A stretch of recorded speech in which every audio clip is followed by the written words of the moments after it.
The impact of self-mutilation. While self-mutilation can be a real release for the people who do it, it can also be quite scary for them. Once the act of cutting and the release of blood have revived them, they can be quite frightened by what they have done to themselves.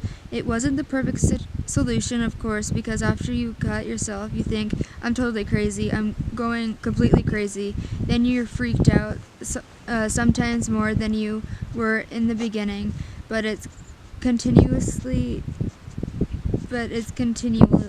because once you get into that place, you can't talk to people, you can't think, you can hardly move around. That's why I thought I had to do it or else I'd die. There are other things you can do, but all I could see was that I had to cut myself. Cutting for me wasn't something avoidable. Claire, 17.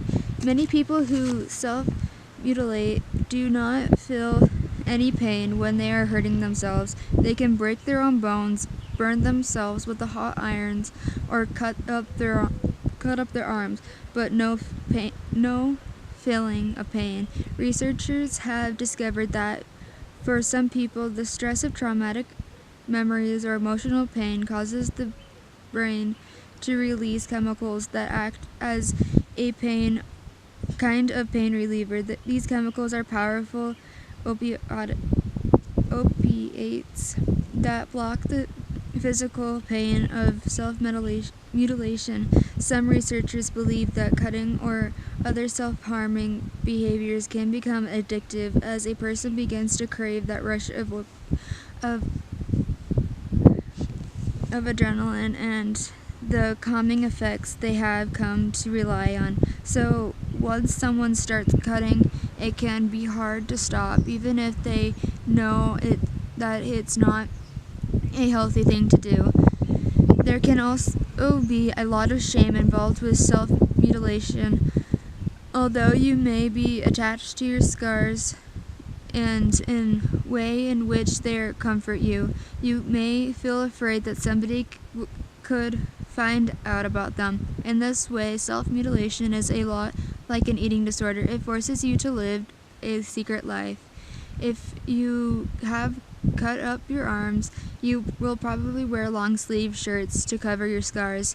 If you are anorexic, you will probably wear long, baggy clothing to cover your disappearing body. The difference is once you have recovered from an eating disorder, your body will plump up and you will reveal the new, healthy you. Once you stop cutting, your scars will be there, and this can make it hard to move forward. However, there are ways to minimize the scars of self-mutilation. Plastic surgery can be very effective and can help in the recovery process. Common triggers of self-mutilation. There are some common triggers for adolescents who self-harm.